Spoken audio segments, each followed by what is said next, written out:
دا د چا ملګري فرمایش دوه شعرونه دي. ارشاد دی. خوب چې وینم یو تعبیر پکې لیده شي. خوب چې وینم یو تعبیر پکې لیده شي. خوب چې وینم یو تعبیر پکې لیده شي، د پښتون هولس تقدیر پکې لیده شي. او کاش چې داسې آینې شي چېرته جوړې، کاش چې داسې آینې شي چېرته جوړې چې د مخ په ځای ضمیر پکې لیده شي. ډېره مننه.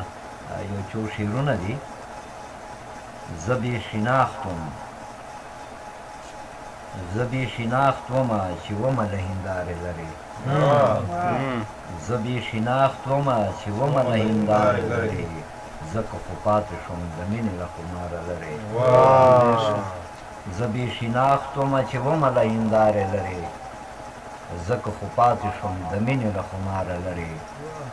او موږه په لپو کې په تا پسې دعا ګرځوو، مونږه په لپو کې په تا پسې دعا ګرځوو، موږ بې ازاره خلک اوسو له هزاره لرې.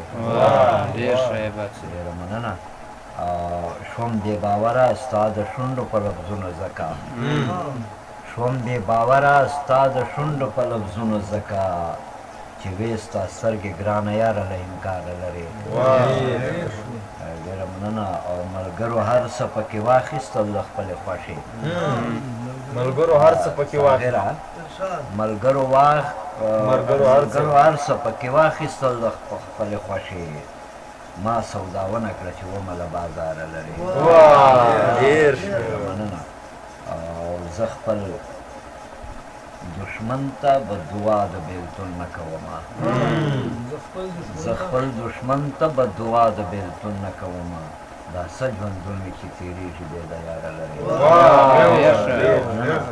زه خپل دشمن ته بددعا د بېلتون نه کومه، دا څه ژوندون مې چې تېرېږي بې د یاره لرې.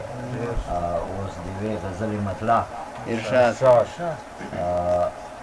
نن محفل کې چې زما د یار خبرې وکړې، نن محفل کې چې زما د یار خبرې وکړې، هر څوک چې وو په دې سړي د کار خبرې وکړې. مننه. نن محفل کې چې زما د یار خبرې وکړې، هر څوک چې وو په دې سړي د کار خبرې وکړې، او دا چې ذهنونه مو لړلي دي په زهرو باندې، دا چې ذهنونه مو لړلي دي په زهرو باندې، دلته یو ورځې یوه ژبې مار خبرې وکړې. ډېر ښه یې بس. مننه.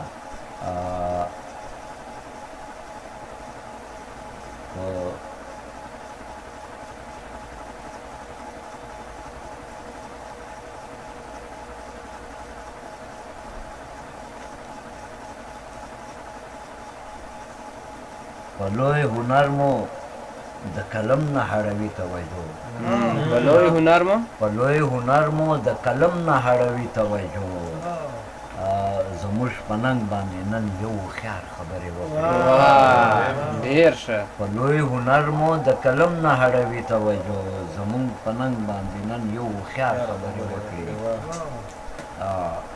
موږ تر منزله ځکه چپ وو، منځ کې شر دغه وو، موږ تر منزله ځکه چپ وو، منځ کې شر دغه وو، هغه به وژنو که کوم کس په لار خبرې وکړي. بیا ووایه، دا بیا ووایه. ډېر ښه. موږ تر منزله ځکه چپ وو، منځ کې شر دغه وو، هغه به وژنو که کوم کس په لار خبرې وکړي. ډېر ښه. او دا چې لاشونه یې پردي خلک رسوي تر کوره، دا چې لاسونه یې